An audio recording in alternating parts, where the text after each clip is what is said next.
टीना मुनीम के प्यार में पागल थे संजय दत्त। एक्ट्रेसेस के अफेयर के शक में ऋषि कपूर को पीटने तक पहुंच गए थे। टीना मुनीम बॉलीवुड की काफ़ी खूबसूरत एक्ट्रेसेस के रूप में जानी जाती हैं। इनके अफेयर के किस्से भी काफ़ी ज़्यादा मशहूर हुए। बॉलीवुड के पहले सुपरस्टार कहे जाने वाले राजेश खन्ना भी अपने 2 बच्चों और बीवी को छोड़कर टीना मुनीम के पीछे इस कदर दीवाने थे कि उनकी की कोई खबर ही नहीं थी। टीना मुनीम से जुड़ी लव कंट्रोवर्सीज को जानने के लिए वीडियो में अंत तक बने रहिए। चैनल को लाइक शेयर एंड सब्सक्राइब जरूर कीजिए। वीडियो के अंत में हम आपसे एक सवाल पूछेंगे, जिसका जवाब अगर किसी ने सही दिया उसका विनर का नाम हम अगले वीडियो में अनाउंस करेंगे। बॉलीवुड अभिनेत्री टीना मुनीम 64 वर्ष की हो चुकी हैं। 11 फरवरी 1957 को मुंबई की गुजराती फैमिली में जन्मी टीना 9 बहनों में सबसे छोटी हैं। टीना का बचपन से ही ग्लैमर वर्ल्ड का हिस्सा बनना चाहती थी। उन्हें शुरू से ही एक्टिंग और मॉडलिंग का शौक था। महज 21 साल की उम्र में फिल्म देश परदेश से बॉलीवुड करियर की शुरुआत करने वाली टीना ने कई हिट फिल्मों में काम किया। हालांकि टीना फिल्मों से कहीं ज़्यादा अपनी पर्सनल लाइफ को लेकर सुर्खियों का विषय रहीं। खासकर संजय दत्त के साथ उनका अफेयर काफ़ी ज़्यादा चर्चाओं का विषय रहा। जब संजय दत्त के लिए टीना ने अपना करियर दांव पर लगाया। संजय दत्त और टीना मुनीम बचपन के दोस्त थे। दोनों ने कॉलेज की पढ़ाई भी साथ ही पूरी की। इनके बीच नज़दीकियाँ भी बढ़ी, यह प्यार में भी बदल गई। टीना संजय दत्त से बेइंतहा प्यार करती थीं। दोनों के प्यार को बढ़ता देख सुनील दत्त ने रॉकी बनवाने की सोची और अपने बेटे को लॉन्च भी किया। हालांकि संजय दत्त के साथ काम करने के लिए टीना मुनीम ने अपना करियर दांव पर लगा दिया था और देवानंद के साथ कई फिल्मों में काम करने से साफ मना कर दिया। संजय दत्त की एक आदत के चलते टीना मुनीम ने उन्हें छोड़ दिया था। संजय दत्त नशे के आदी थे। वो हर वक्त नशे में धुत रहते थे, जिसकी वजह से टीना उनसे बेहद नाराज होती थीं। हालांकि टीना हरदम संजय दत्त को संभालती रहती थी। यहाँ तक कि संजय दत्त के लिए टीना ने अपने करियर तक को दांव पर लगा दिया था। टीना ने संजय को समझाने की बहुत ज़्यादा कोशिश की, लेकिन जब वो नहीं सुधरे तो तैयार हुए तो उन्होंने जिंदगी का सबसे मुश्किल फैसला लिया। टीना संजय को हमेशा के लिए छोड़कर अमेरिका चली गईं। टीना के जाने का सदमा संजय दत्त बर्दाश्त नहीं कर पा रहे थे और दिन रात शराब के नशे में डूबे रहते थे। टीना मुनीम को लेकर बेहद पॉजिटिव थे संजय दत्त। बॉलीवुड में रॉकी साल 1981 में डेब्यू करने के बाद संजय दत्त का पहला अफेयर को स्टार टीना मुनीम से हुआ था। दोनों ने फिल्म में एक साथ स्क्रीन शेयर किया और इनके अफेयर के चर्चे इंडस्ट्री में आम हो गए। यहाँ तक कि टीना को लेकर संजय दत्त बेहद पॉजिटिव थे। स्टारडस्ट मैगजीन को दिए एक इंटरव्यू में संजय दत्त ने कहा कि मैंने कभी भी अपनी गर्लफ्रेंड के करियर में इंटरफेयर नहीं किया, सिवाय उसके कपड़ों को लेकर। संजय दत्त ने कहा, मैं टीना को लेकर काफ़ी ज़्यादा पॉजिटिव था। वो सिर्फ मेरी है। मैं नहीं चाहता था कि ऑन स्क्रीन भी खुद को एक्सपोज करे। मैं तो थोड़ा सेल्फिश हूँ। मुझे सिर्फ हिट और फ्लॉप से मतलब है, सिर्फ इसलिए क्योंकि करियर ना चलने पर शायद वो घर बैठ जाए।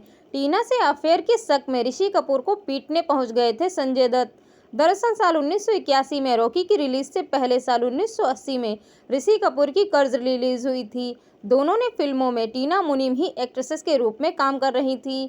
संजय दत्त को शक हो गया कि ऋषि कपूर और टीना का अफेयर चल रहा है, जिसके चलते टीना के लिए पॉजिटिव संजू ने गुलशन ग्रोवर के साथ मिलकर ऋषि कपूर को पीटने का प्लान बनाया। संजय दत्त जब नशे में ऋषि कपूर के घर की ओर जा रहे थे, उन्हें रास्ते में नीतू मिली। नीतू सिंह के कहने पर संजय ने अपने शक को जाहिर किया। नीतू ने बताया कि टीना और ऋषि सिर्फ अच्छे दोस्त हैं, उनके बीच ऐसा कोई भी रिश्ता नहीं है।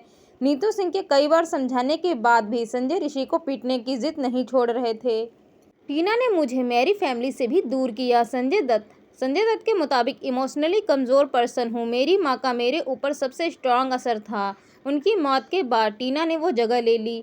टीना मेरी लाइफ में डोमिनेट करती थी, हाँ, लेकिन वो करियर को लेकर कोई डिसीज़न नहीं लेती थी।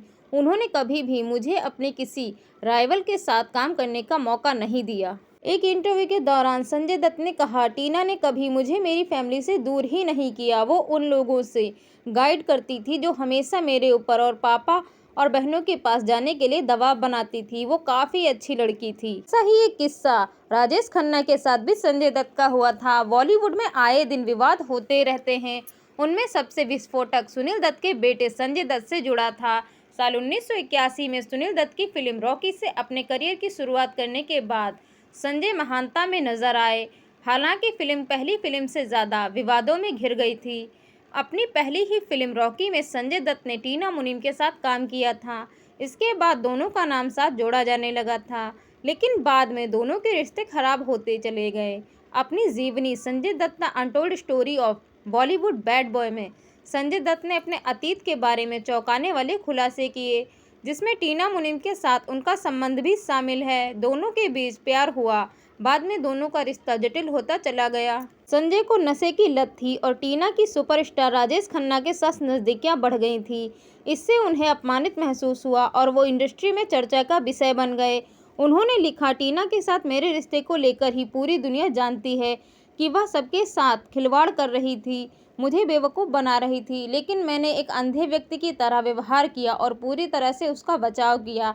बेशक इसके अंत में जब हमारा रिश्ता ख़त्म हो गया और राजेश खन्ना के साथ उसका अफेयर और कुछ जो खुलकर सामने आया, वह सबके सामने आ चुका था। मुझे लगा कि मैं मूर्ख हूँ, मुझे लगा कि मैं इस्तेमाल किया जा रहा था। मुझे पता है कि इंडस्ट्री में हंसी का पात्र बन गया हूँ, हर कोई मुझ पर हंस रहा है। यह सिर्फ रिश्ते से दिल टूटने की वजह नहीं है, बल्कि गुस्सा भी था जिसने संजय को परेशान किया। राजेश खन्ना और टीना के रिश्ते के बाद उनसे दूर चले जाने के बाद संजय गुस्से से भर गए। उन्होंने मामले को अपने हाथ में लेने का फैसला किया। गुस्से में आकर वह महबूब स्टूडियो चले गए, जहां राजेश खन्ना शूटिंग कर रहे थे। बाद में संजय ने खुद को रोक लिया। घटना को याद करते हुए संजय ने अपनी जीवनी में लिखा है, यह घटना टीना ने मुझे छोड़कर जाने के तुरंत बाद की है। मैं गुस्से से भर गया। मैं यह बर्दाश्त नहीं कर सकता था कि कोई मुझे छोड़कर कैसे जा सकता है। इसलिए गुस्से में मैंने राजेश खन्ना को पकड़ने की कसम खा ली थी। मैं उस स्टूडियो में चला गया जहां वह शूटिंग कर रहा था। वह बाहर आया और कुर्सी पर बैठ गया। मैंने भी उसे ठीक सामने एक कुर्सी खींची और सामने उसके ठीक बैठ गया। फिर मैं उसे देखता रहा। वह पूरी तरह से पागल हो गया, उसे पीटता, लेकिन वह चुपचाप बैठा रहा। हाल ही में ई टाइम्स के साथ एक बातचीत में गुलशन ग्रोवर ने बताया कैसे संजय दत्त के साथ उनकी दोस्ती थी।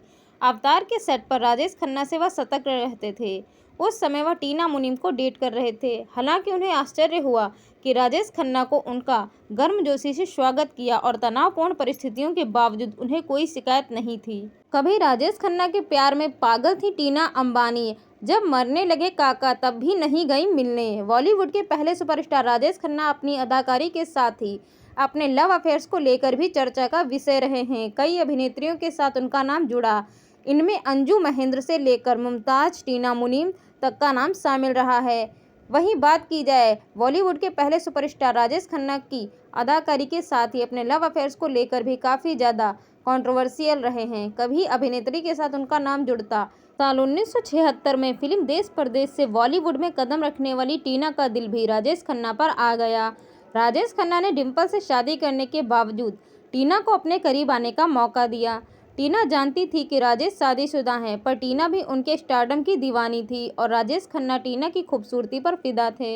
यह भी कहा जाता है कि जब 80 के दशक में इन दोनों के अफेयर को परवान चढ़ता देख रही थी, तब टीना मुनीम ने राजेश खन्ना से शादी करने का दबाव बनाना शुरू कर दिया था। राजेश खन्ना ने उन्हें इस बात का आश्वासन दिया कि वो डिम्पल को तलाक देकर उनसे शादी ज़रूर करेंगे, लेकिन राजेश खन्ना ने कभी भी डिम्पल को तलाक दिया ही नहीं। जिसके बाद टीना मुनीम राजेश खन्ना से भी अलग हो गईं। साल 1986 में टीना मुनीम की बिजनेस टाइकून अनिल अंबानी से पहली मुलाकात हुई।